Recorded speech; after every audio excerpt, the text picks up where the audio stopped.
2026 කියලා කියන්නේ AI ටෙක්නොලොජිත් එක්කම අලුත් වෙන අවුරුද්දක්. අපි යූස් කරන apps, softwares එන්නෙම ඇඩ්වාන්ස් වෙනවා. සෝ මේ වගේ heavy softwares යූස් කරද්දී අපි ඒක යූස් කරන්න භාවිතා කරන කම්පියුටර් එකත් ගොඩක් හොඳ එකක් වෙන්න ඕන. අදවා ගන්න තීරණය හෙට වාට පසුතැවෙන්නේ නැති වෙන තීරණයක් වෙන්න ඕන. සෝ අද වීඩියෝ එකෙන් කතා කරන්නේ 2026ට ගැලපෙන ඔයාගේ පොසිෂන් එකට අදාළ, ඔයාගේ වැඩවලට අදාළ, ඔයාට ගැලපෙන MacBook එක මොකද්ද? ඔයාට ගැලපෙන MacBook එක තෝරගන්නේ කොහොමද? මේ වීඩියෝ එක අවසන් වෙද්දී ඔයාට ඒ ප්‍රශ්න වලට උත්තර ලැබෙයි. සෝ ඔයාගේ බජට් එකට ඔයාගේ වැඩවලට ගැලපෙන හොඳ ආයෝජනයක් වෙන MacBook එකක් තෝරගන්නේ කොහොමද කියලා අද වීඩියෝ එකෙන් කතා කරනවා. අපි එහෙනම් වැඩි කතා නැතුව යමු වීඩියෝ එකට.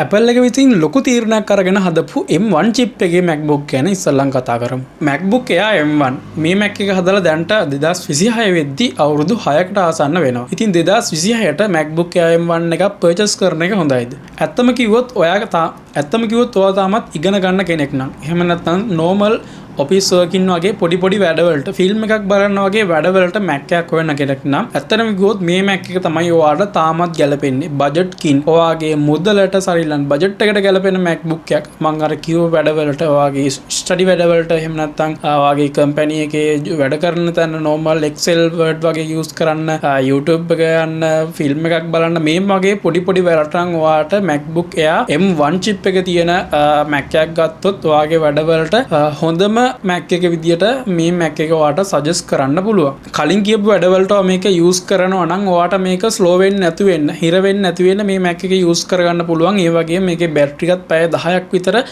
පාවිච්චි කරන්න පුළුවන් වෙයි කියලා මම තාමත් විශ්වාස කරනවා. මොකද ඒ තරමට මේ Mac එක තාමත් අර වගේ වැඩවලට හොඳ Mac එකක් විතර අපිට සජෙස්ට් කරන්න පුළුවන්. ඒ වගේම තමයි පොඩි අවුල් කිහිපයක් තියෙනවා මේකෙදී.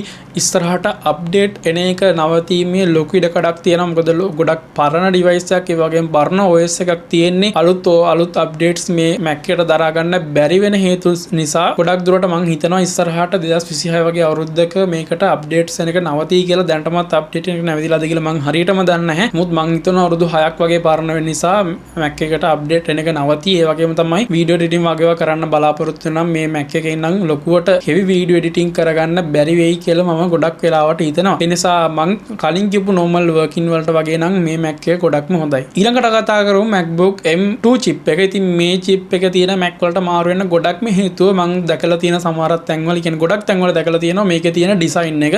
මේකේ තියෙන ඩිසයින් එක නිසා ගොඩක් අය එයා MacBook M2 chip එක තියෙන Mac වලට මාරු වෙනවා කියලා මම ගොඩක් තැන්වල දැකලා තියෙනවා. ඒ වගේම තමයි මේකේ M1 එකට වඩා වේගවත්. ඒ වගේම තමයි මේකේ MagSafe charging තියෙනවා. ස්ක්‍රීන් එකත් ගොඩක් ලොකුයි. කැම්පස් එකට අරන් යන්න, ඒ වගේම බිස්නස් වැඩවලට මේක අරන් යද්දි ගොඩක් හොඳයි. පෙනුමට ලස්සනට තියෙනවා. performance අතින් බැලුවොත් පොඩි අඩුපාඩුවක් තියෙනවා. මොකද මේකේ 256GB වලට යනවා නම් ඔයාට මේකේ performance වල පොඩි drop එකක් බලා ගන්න පුළුවන්. මොකද මේකේ තියෙන්නේ single chip එකක් නිසා. ඔයා M2 වගේ එකට යනවා නම් අනිවාර්යෙන් 256GB නැතුව 512GB වලටවත් යන්න. editing, 3D design, rendering මේ වගේ දේවල් වලට යනවා නම් අනිවාර්යෙන් M3, M4 කියන chip ඔයාට තෝරගන්නම වෙනවා. මේ වගේ Mac එකක් තෝරගන්න නම් අනිවාර්යෙන්ම ඔයා editing වගේ දේවල් කරනවා නම්, 3D designing මේ වගේ දේවල් කරනවා නම් ඔයාට M3 තියෙන chip එකක් තියෙන Mac එකට යන්න පුළුවන්. මේකේ බැටරි එක හොඳයි. ඒ වගේ මේකේ තියෙන ටෙක්නොලොජි ගොඩක්ම හොඳයි. ගොඩක් හීට් වෙන්නේ නැහැ. ස්මූත් performance හොඳයි. මේ හැමදේම ඔයාට මේ chip M3 සහ M4 කියන chip වල තියෙන Mac වලින් ඔයාට ගන්න පුළුවන්. ඒ නිසා අර වගේ ලොකු heavy වැඩ වලට යනවා නම් ඔයාට මේ වගේ මේ chip තියෙන Mac වලට මාරු වෙන්න වෙනවා ගොඩක් දුරට. මොකද මේක තියෙන softwares heavy softwares, ගොඩක් advanced softwares නිසා හොඳ chip එකක් තියෙන Mac එකක් ඔයාට ගන්නම් වෙනවා. ඔයාට මේ වගේ softwares use කරනවා නම්. ඒ වගේම තමයි දැනට Apple ලගේ තියෙන powerfulම chip එක වෙන M5 chip එකට ඔයා යනවා නම් ගොඩක්ම හොඳයි. මේකෙන් ඔයාට සෑහෙන වැඩ ගොඩක් කරගන්න පුළුවන්. මොකද Apple ලගේ දැනට අවිල්ලා තියෙන powerfulම chip එකක් විදිහට තමයි අපිට M5 chip එක හඳුන්වන්න පුළුවන් වෙන්නේ. මම කලින් කියපු විදිහට 2026 කියලා කියන්නේ AIත් එක්කම ගනුදෙනු කරන කාර්යයක්. මේ chip එක හදලා තියෙනෙත් AI එකම වැඩ කරන්න. මේක තියෙන එකම කවුල මේක ගොඩක්ම මිලෙන් අධිකයි. මේක ඔයාට professional editor කෙනෙක් නම්, ප්‍රොෆෙෂනල් ඩිසයිනර් කෙනෙක් නම් 8K rendering video editing වගේ දේවල් කරනවා නම් ඔයාට මේක සෑහෙන්න ප්‍රයෝජනවත් වෙනවා. ඔයාට මුදල් වලින් ප්‍රශ්නයක් නැත්නම් ඔයාට යන්න තියෙන හොඳම ඔප්ෂන් එක තමයි M5 තියෙන Mac එකක් ගන්න එක. right අපි දැන් කතා කරමු කාටද හරියට මේ MacBook ගැලපෙන්නේ කියලා. ඔයා M1 chip එක තියෙන Mac එකක් ගන්නවා නම් අනිවාර්යයෙන්ම ඔයාගේ focus එක වෙන්න ඕනේ. ඔයා ඉගෙන ගන්න කෙනෙක්. ඒ කියන්නේ ඉගෙන ගන්න වැඩවලට ඒ වගේම office එකේ normal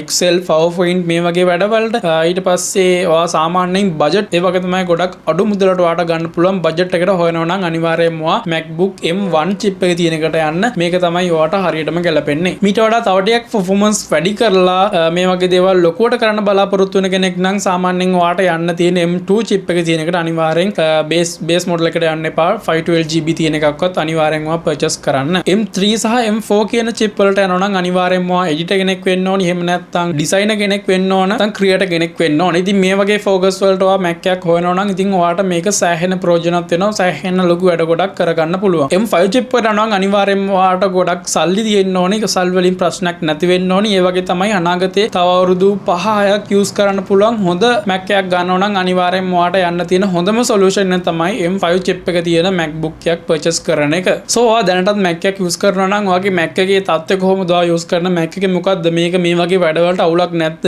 ඔයා use කරන්නේ M3 MacBook එකක් නම් ඒක ඔයා කරන්නේ වැඩ මොනවාද? video editing කරනවා නම් ඒක අවුලක් නැද්ද? කිසිම ප්‍රශ්නයක් නැතුව වැඩි කරගන්න පුළුවන්. මේ වගේ දේවල් අනිවාර්යෙන් පල්ලා comment section එකේ දාන්න. මොකද ඒක ගොඩක් අයට ප්‍රයෝජනක් වෙන්න පුළුවන් Mac එකක් ගන්න හිතන් ඉන්න.